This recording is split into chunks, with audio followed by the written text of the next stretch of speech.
क्यों होता है इसका नियम है। महीने में एक बार सूर्य की संक्रांति जरूर होती है। सूर्य भगवान एक राशि से दूसरी राशि पर जाते हैं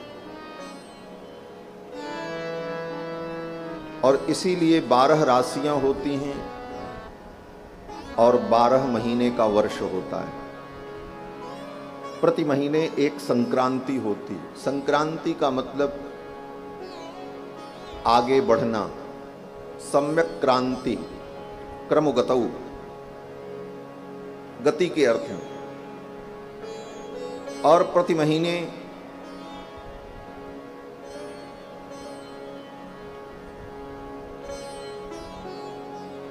चौदह तारीख 13 तारीख से लेकर अंग्रेजी महीने के हिसाब से 17 तारीख के बीच में इन 3-4 दिनों में किसी न किसी दिन सूर्य भगवान अपनी राशि बदलते हैं। और हिंदी महीने के अनुसार अमावस्या से लेकर अमावस्या तक एक महीना माना जाता है, क्योंकि अमावस्या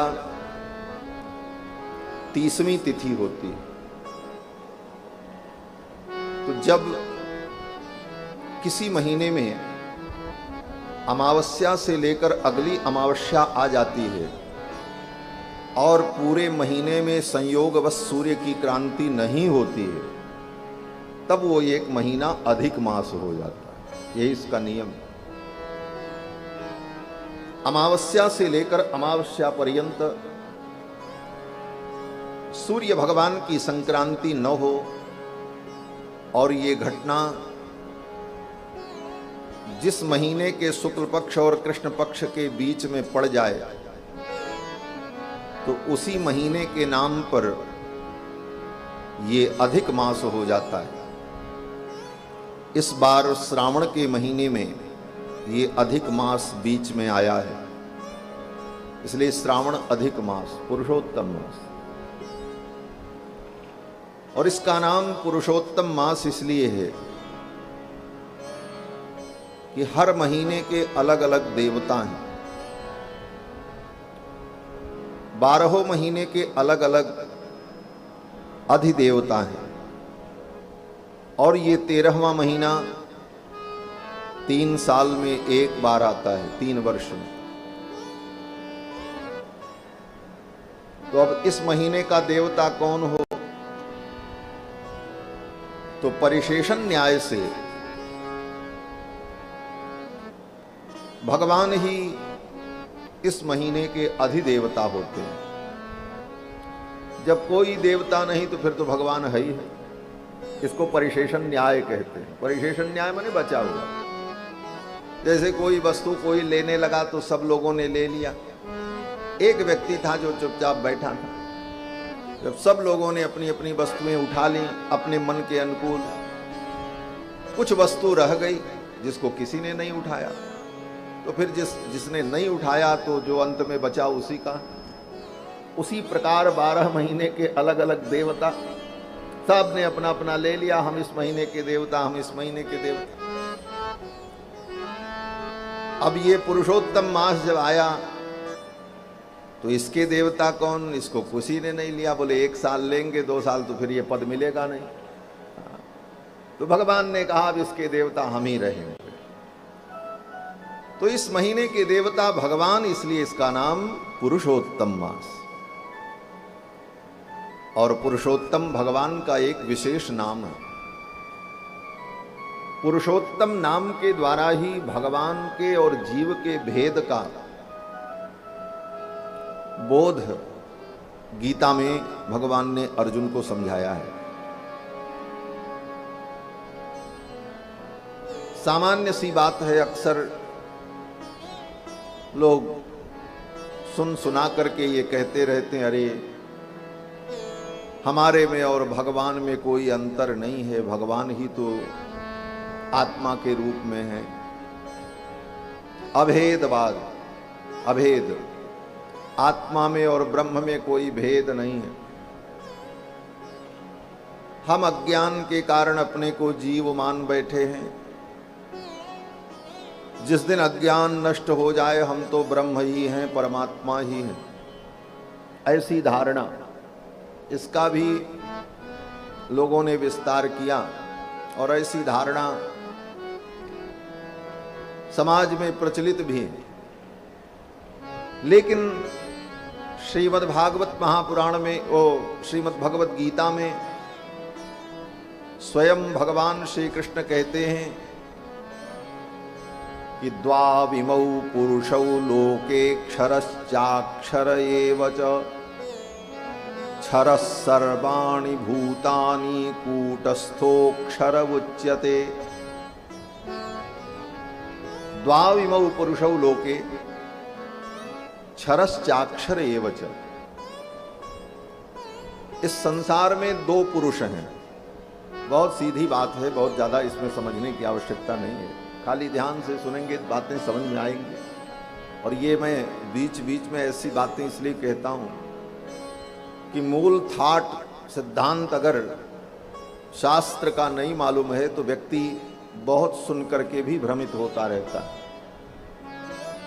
इसलिए मूल बातों को जरूर समझना चाहिए।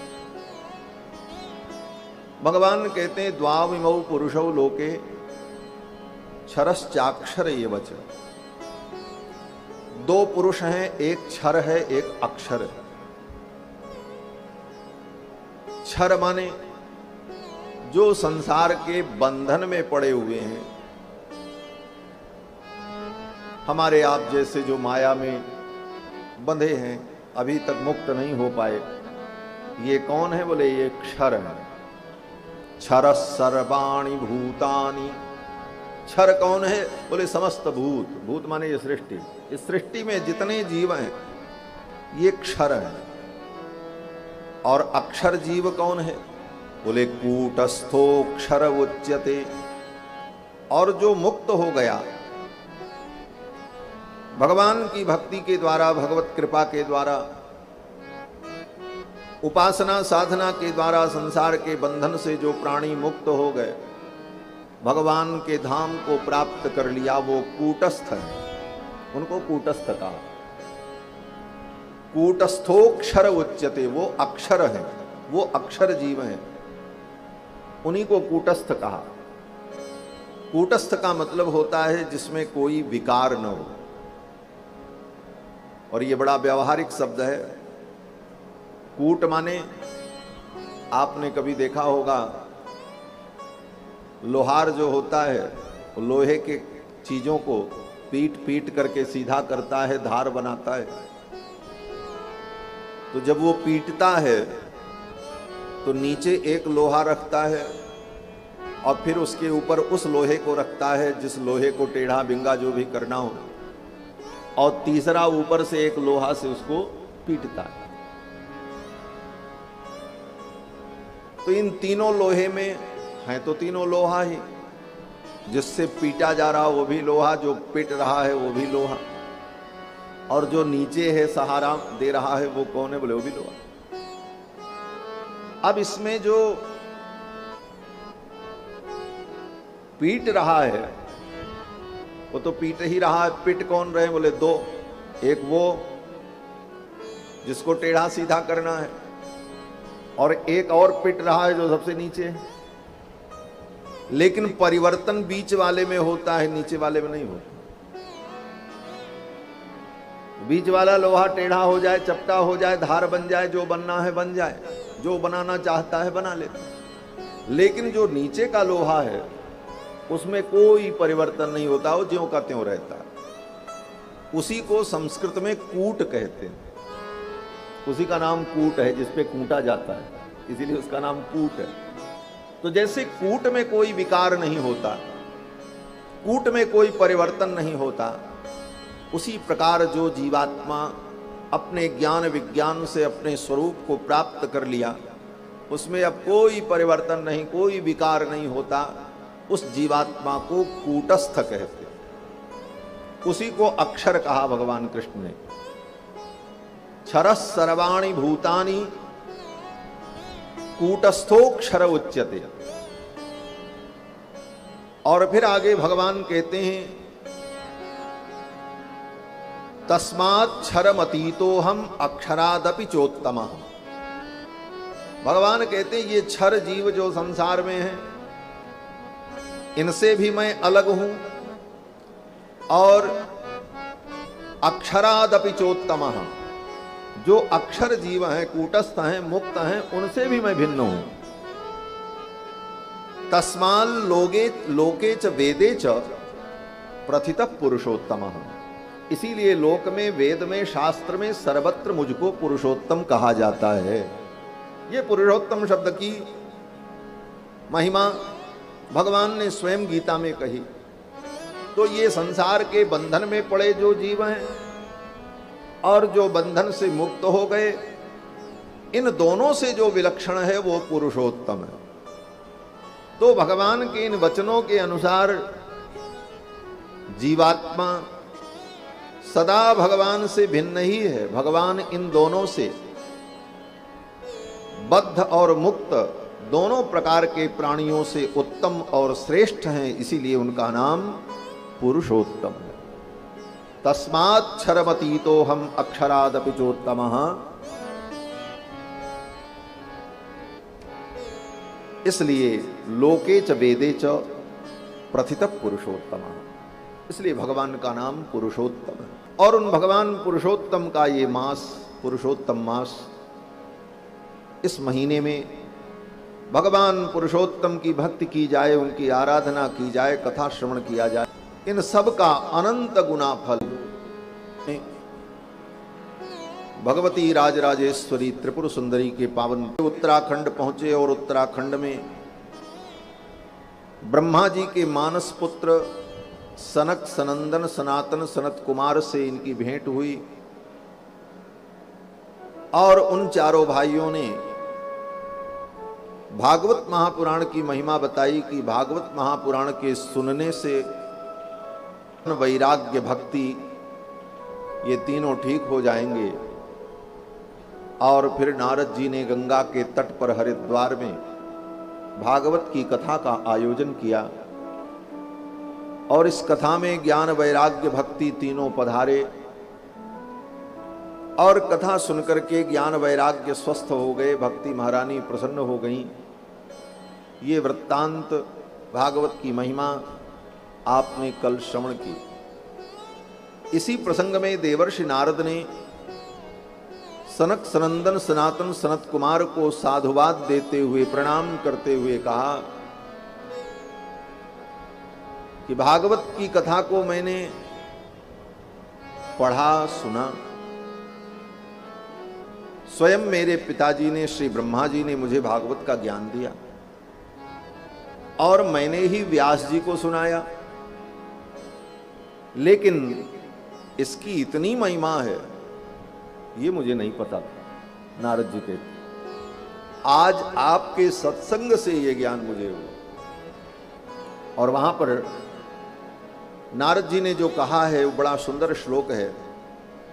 नारद जी कहते हैं कि भाग्योदयेन बहुजन्म समर्जितेन सत्संगमं च लभते पुरुषो यदा वै अज्ञान हेतु कृतमोह मदांधकार नाशं विधाय हि तदोदयते विवेकः।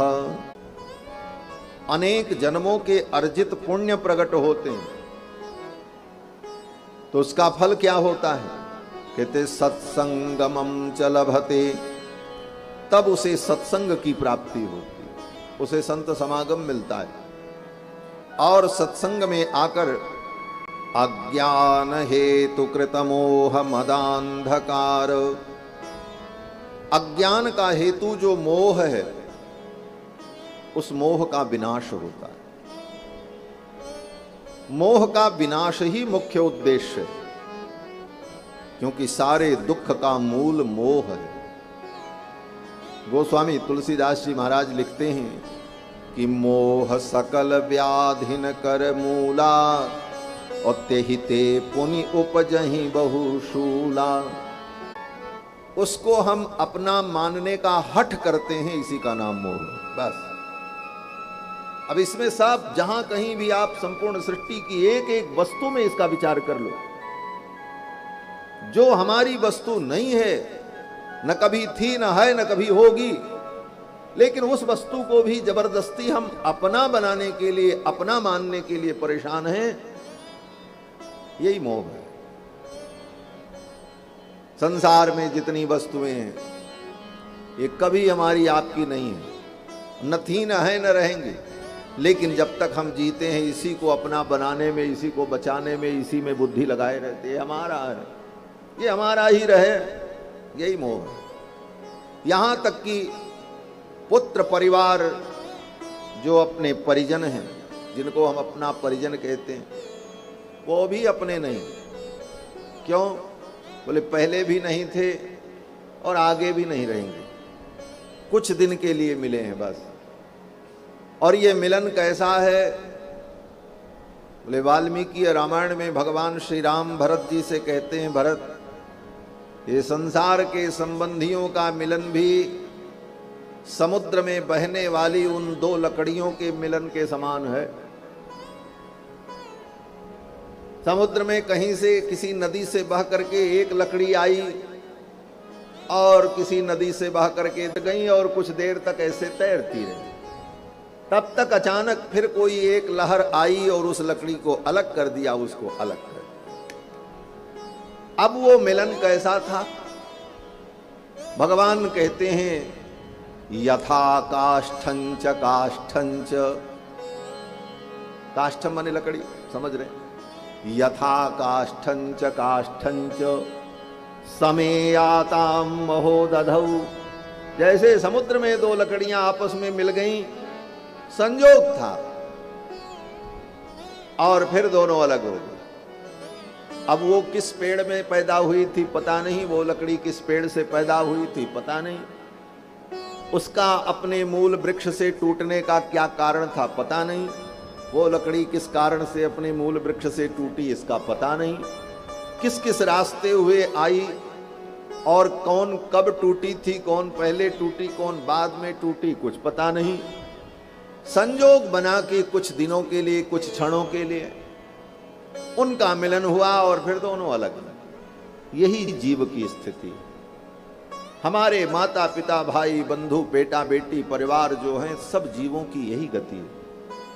अपने अपने कर्म लेकर अनंत अनंत जन्मों से भटक रहे हैं और इस संसार सागर में वो कहां से आया, वो कहां से आया पता नहीं, संजोग बन गया, कुछ दिन के लिए मिल गए, समय आएगा वो संजोग टूट जाएगा, लेकिन फिर भी हम अज्ञान के कारण, मोह के कारण ये सदा हमारे ही बने रहें, बस यहीं से दुख की शुरुआत हो जाती है। इसी को कहा मोह सकल व्याधिन कर मूला, तेते पुनि उपजहि बहु शूला। अब रही बात जो संसार में ये व्यवस्था दी गई, महाराज मातृ देवो भव पुत्र देवो भव, माता देवता है, पिता देवता है, पितृदेवो भव, पुत्र को उत्पन्न करो। क्यों? बोले अपुत्रस्य गतिर्नास्ति। संसार के इस व्यवहार को व्यवस्थित रखने के लिए कोई नियम नहीं बनेगा तो सब व्यवस्था ही बिगड़ जाएगी, अराजकता पैदा हो जाएगी। इसलिए शास्त्र ने एक व्यवस्था दी, इसमें चलो, लेकिन इस व्यवस्था के साथ साथ वास्तविकता को भी जानने का प्रयास। वास्तविकता क्या? और यही मोह जब वास्तविकता को भूलकर व्यवहार को ही सत्य मान लेता है और उसी में रच पच जाता है, अनात्मक ही है। आप ऐसे समझ जाओगे कि जब किसी बीमारी में आप ऑपरेशन कराने जाते हैं तो डॉक्टर आपको एनेस्थीसिया दे देता है, फिर आपका पेट चीर डाले, पैर काट डाले, दर्द होता है? नहीं होता। क्यों नहीं होता? बोले ऐसी दवा दे दी कि अब आपके शरीर में होने वाले दुख का ज्ञान आपके मस्तिष्क को नहीं होता। इसी से सिद्ध है कि ये दुख सुख भी केवल ज्ञानात्मक है, उसका ज्ञान होता है आत्मा को तो लगता है हम दुखी हो गए, हम सुखी हुए। तो इस ज्ञानात्मक सुख दुख को जीव अनुभव करता रहता है और यही जीव की अनादिकाल से दशा है। इस दुख सुख से दोनों से उपरति हो जाए, आत्यंतो परतिर यस्य दुखस्य च सुखस्य च, सुख और दुख दोनों की आत्यंतिक निवृत्ति, यही मोक्ष की स्थिति है। इसी का नाम मुक्ति है।